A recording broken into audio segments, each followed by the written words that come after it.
Hi అండి, welcome to Jyothish kitchen. ఈరోజు మన కిచెన్లో రెసిపీ వచ్చేసి ఎండ్రాయిలు గుడ్లు అండి. అబ్బాబ్బా, చూస్తుంటేనే నోరూరిపోతుంది కదండి. భలే యమ్మీగా ఉంటుంది ఈ విధంగా కనుక మీరు వండితే. మనకి రోజు కూరగాయలు ఆకుకూరలు పప్పులు తిని తిని బోర్ కొడుతుంది కదండి. అలాంటప్పుడు మధ్యలో ఈ విధంగా ప్రిపేర్ చేసుకొని తింటే కనుక టేస్ట్ అయితే అద్దరిపోతుందండి. వెరీ యమ్మీ అనమాట. ఇంకా మనం ఆలస్యం చేయకుండా ప్రాసెస్లోకి వెళ్ళిపోదాం. ఎండ్రాయిలు గుడ్లు కర్రీ కోసం కావలసిన పదార్థాలు: 2 అయితే ఉల్లిపాయలు పెద్దవి తీసుకున్నానండి. ఆనియన్ కొంచెం పెద్దగా ఉన్నాయన్నమాట, 2 తీసుకున్నాను. టమాటోలు మీడియం సైజు 2 తీసుకున్నాను. పచ్చిమిర్చి అయితే చిన్నగా ఉన్నాయి, 4-5 తీసుకుంటే సరిపోతుంది. అలాగే ఎగ్స్ నేను 2 తీసుకున్నాను. మీరు ఎన్ని కావాలంటే అన్నీ తీసుకోవచ్చు. ఎండ్రాయిలు ఒక గుప్పిడి తీసుకుంటే సరిపోతుందండి. అలాగే దీంట్లోకి మనం చింతపండు కూడా వేస్తామన్నమాట. టమాటా చింతపండు 2 వేయాలి. చింతపండు అయితే కొంచెం చిన్న నిమ్మకాయ సైజ్ అంతా సరిపోతుంది. ఇవి మనకు కావలసిన పదార్థాలు. ఇప్పుడు ఉల్లిపాయలు కట్ చేసి, టమాటో కట్ చేసి, చింతపండు అయితే కడిగి నానబెట్టుకోవాలండి. ఎందుకంటే వేసుకుంటుంది, పైన కొద్దిగా 2 సార్లు కడిగేసి నానబెట్టుకోవాలి. అలాగే ఎండ్రాయిలు కూడా వేసుకుంటుంది. ఇవి కూడా 4-5 సార్లు బాగా కడిగి నీట్గా వాష్ చేసి ఉంచుకుని ఈ ఉల్లిపాయలు అవి కట్ చేశాక మనం కర్రీ ప్రిపరేషన్ స్టార్ట్ చేద్దాం. ఆనియన్ అయితే నేను దీంట్లో చాప్ చేశానండి. ఇవన్నీ చిన్నగా ఈవెన్గా ఈక్వల్గా బాగా కట్ అవుతాయి అన్నమాట. ఇలాంటిది ఉంటే మనకి త్వరగా పని అయిపోతుంది. దీన్ని ఇలా పైన పెట్టేసి ఇలా చేత్తో ప్రెస్ చేయడమే అనమాట. చాలా త్వరగా ఈజీగా అయిపోతుంది. నేను దీంట్లో ఆనియన్ చాప్ చేశాను. అలాగే టమాటోలు ఈ విధంగా చిన్నగా కట్ చేసుకుంటే కర్రీ బాగుంటుంది. అలాగే పచ్చిమిర్చి నేను పొడవుగా చీలికలుగా ఉంచాను. తినేవాళ్ళు తింటారు, తీసి పడేయాలంటే పడేయడానికి ఈజీగా ఉంటుంది కదా. అలాగే నేను ఎండ్రాయిలు నీట్గా కడిగి వాష్ చేసి ఉంచుకున్నాను. ఎగ్స్ కూడా బాయిల్ చేసి ఒలిసి పెట్టుకున్నాను. కరివేపాకు చిన్నగా కట్ చేశాను అనమాట. చింతపండు ఏమో నానబెట్టి ఉంచాను. ఇప్పుడు మనము స్టవ్ ఆన్ చేసి పెనం స్టవ్ మీద పెట్టుకుందాం. స్టవ్ ఆన్ చేసి పెనం పొయ్యి మీద పెట్టాను. అయితే ముందుగా ఆయిల్ వేద్దాం. ఇది ఎండ్రాయిలు వట్టిగానే మనము ఉల్లిపాయలతో చేస్తున్నాం కాబట్టి కొంచెం ఆయిల్ వేస్తే బాగుంటుందండి. మరి ఆనియన్ ఆయిల్లో ఫ్రై అవ్వాలి కదా. కొంచెం ఉల్లిపాయలు వేగేటట్టుగా నేను 2 స్పూన్లు ఫుల్గా వేసాను. అయితే ముందుగా ఈ ఎండ్రాయిలు వేయించి పక్కకి తీసేసుకోవాలండి. ఇవి ఆయిల్లో ఫ్రై చేసేసి పక్కకి తీసేసుకుని అది ఆయిల్లో మనము కర్రీ ప్రిపేర్ చేస్తాం.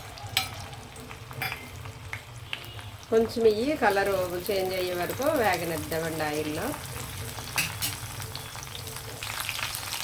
ఎండ్రాయిలు ఈ విధంగా వేగితే సరిపోతుందండి, మరి డార్క్ కలర్ రావక్కర్లేదు. ఇలా గోల్డెన్ కలర్ వచ్చి ఈ విధంగా రోస్ట్ అయితే సరిపోతుందనమాట. ఇవి తీసేయచ్చు మనం ఇప్పుడు. ఇదే ఆయిల్లో మనము ఉల్లిపాయలు వేసేసి కర్రీ వండేసుకోవచ్చు.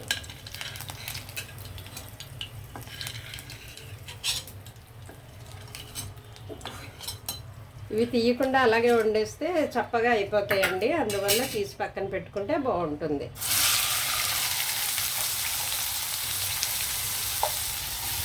ఈ చాపర్లో మనము కావాలంటే ఇంకా ఎక్కువ ప్రెస్ చేస్తే ఇంకా చిన్న ముక్కలు వస్తాయి. లేదు సరిపోతుంది అనుకుంటే మనం సైజు చూసుకుని ప్రెస్ చేయడం ఆపేయాలన్నమాట. ఇది కొంచెం కలర్ మారే వరకు వేగనిద్దామండి ఉల్లిపాయలు. మనకి ఎండ్రాయిలు అనగానే మరి ఇంకేమీ కలుపు కూరగాయలు వేయలేదు కాబట్టి ఉల్లిపాయలు కొంచెం ఎక్కువ పడతాయి అన్నమాట. అందుకే పెద్దవి నేను 2 తీసుకున్నాను. ఇవి కొంచెం బాగా రోస్ట్ అయితే బాగుంటాయి. ఉల్లిపాయలు రోస్ట్ అయితే కర్రీ బాగుంటుంది. అయితే ఇందులో ఇప్పుడు మనం పసుపు సాల్ట్ వేసేద్దాం. కొద్దిగా పసుపు. అలాగే మనం ఇందులో చింతపండు వేస్తున్నాం కాబట్టి ఆ పులుపుని దృష్టిలో పెట్టుకుని సరిపడినంత, మీ రుచికి సరిపడినంత సాల్ట్ వేసుకోండి. నేనైతే ఇందులో 1/2 స్పూన్ వేసాను, పెద్ద స్పూన్ కాబట్టి నాది. ఇవి కొంచెం వేగనిద్దామండి. ఆనియన్ కొంచెం వేగితే బాగుంటుంది. ఆయిల్లో మగ్గనిద్దాం. ఇలా కలిపిన తర్వాత కొద్దిసేపు 2 నిమిషాలు అలా మగ్గితే తర్వాత మిగిలినవి యాడ్ చేద్దామండి ఇంగ్రీడియంట్స్. మన ఆనియన్ చక్కగా ఫ్రై అయిపోయాయి కదా, ఇలా వేగాలన్నమాట. చక్కగా ఫ్రై అయ్యాయి. ఈ టైంలో మనం టమాటో వేసేద్దాం.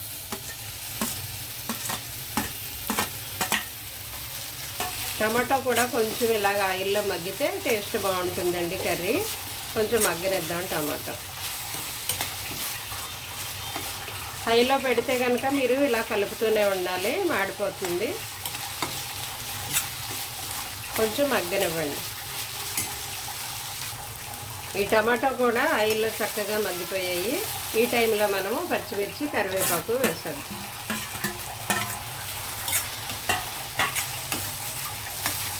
ముందుగా కరివేపాకు వేస్తే అది బాగా ఎక్కువ రోస్ట్ అయ్యి దాంట్లో పోషకాలు పోతాయి కదా, అందువల్ల నేను లాస్ట్లో వేస్తున్నాను.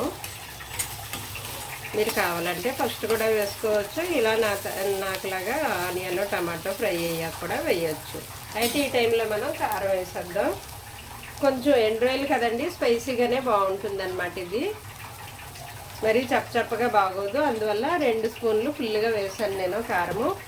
అయితే మీరు మీ రుచికి తగ్గట్టు చూసుకొని వేసుకోండి. అంటే కొంతమంది కారం తక్కువ తింటారు కదా, కానీ ఎండ్రాయిల్ అనగానే కొంచెం స్పైసీగా బాగుంటుంది. పచ్చిరాయలు ఎండ్రాయిలు ఏవైనా నీసు కూరల్లో కొంచెం కారం పడితేనే ఆ టేస్ట్ వస్తుంది అన్నమాట. ఈ కారం వేసిన తర్వాత మాడిపోకుండా చూసుకోండి. కొంచెం సిమ్లోనే కొద్దిసేపు మనం మగ్గనిద్దాం. చూడండి, కారం వేసిన తర్వాత మరి కాస్త దగ్గరికి మగ్గిపోయింది కదా మన కర్రీ. ఉల్లిపాయలు టమాటాలు మరి కాస్త మగ్గిపోయాయి దగ్గరికి, బాగుంది. ఈ టైంలో మనము వాటర్ వేయాలి. అయితే ఎక్కువ వేయొద్దు, ఎందుకంటే ఉల్లిపాయలు ఉడకడమే కదా, జస్ట్ కొంచెం వేస్తే చాలు. ఇవి ఉడికిన తర్వాత ఎలాగో చింతపండు పులుపు వేస్తాం కాబట్టి కొంచెం వాటర్ వేయండి, సరిపోతుంది. ఒక పావు గ్లాస్ అలాగా. మరీ ఎక్కువ వేస్తే అది ఎగిరే వరకు మనకి time waste, gas waste. So ఈ ఉల్లిపాయలు కొంచెం ఉడికిన తర్వాత మనం చింతపండు వేద్దాం. ఉల్లిపాయలు చక్కగా ఉడికిపోయాయి. ఈ టైంలో మనము చింతపండు పులుపు వేసేయచ్చు.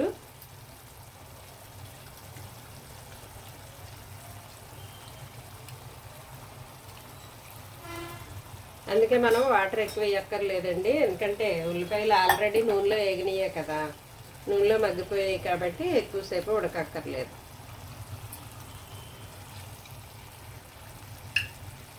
ఈ విధంగా చింతపండు పులుపు వేసేసిన తర్వాత ఒకసారి కలపండి.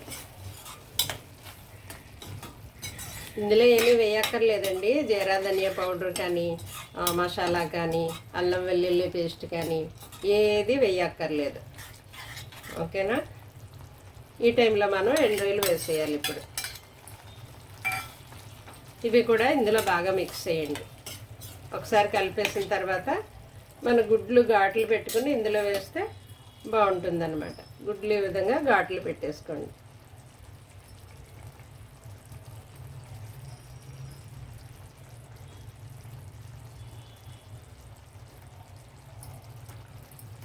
ఘాట్లు పెట్టేసుకుని ఇందులో కొంచెం అలా మగ్గనివ్వాలన్నమాట.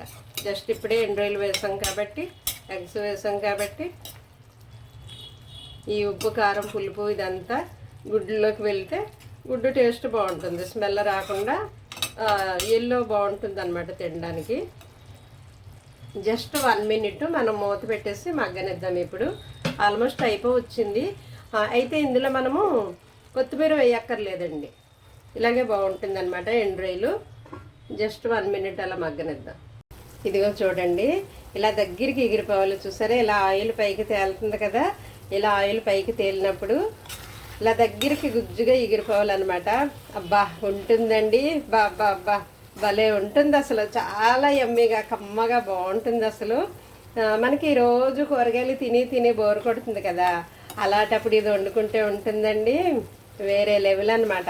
చాలా బాగుంటుంది. ఇలా దగ్గరికి ఎగరనివ్వాలన్నమాట, మరీ పులుసు పులుసుగా కాదు. ఇలా అయితే భలే సూపర్గా ఉంటుందండి, టేస్ట్ అయితే అదిరిపోతుంది. ఇప్పుడు మనం ఈ టైంలో స్టవ్ ఆపేసి డిష్ అవుట్ చేసుకోవడమే. ఇప్పుడు మనం డిష్ అవుట్ చేసుకుందామండి. మీరు కనుక ఈ ప్రాసెస్లో వండితే కర్రీ అయితే సూపర్గా ఉంటుందండి, చాలా బాగుంటుంది, వెరీ యమ్మీ అనమాట, అదిరిపోతుంది. నేను ఎక్కువ మాట్లాడుతున్నానని మీరు అనుకోవచ్చు, నా మాటలతో కాదు నేను చెప్పడం. మీరు ఇదే ప్రాసెస్లో వండుకోండి, చాలా బాగుంటుంది. కూరగాయలు తిని తిని బోరు కొడుతుంది కదా పప్పు అవిని, అలాంటప్పుడు మధ్యలో ఒకసారి ఇలా వండుకుంటే కనుక వెరీ టేస్టీ అనమాట. So yummy. ఇది ఎండ్రాయిలు తినే వాళ్ళకే తెలుస్తుందండి ఆ టేస్టు. భలే బాగుంటుంది, నచ్చుతుంది. ట్రై చేయండి మీరు కూడా. ఈ విధంగా మీరు కూడా వండుకొని మీకు ఎలా వచ్చిందో నాకు కామెంట్ చేయండి. ఓకే అండి, థ్యాంక్ యూ.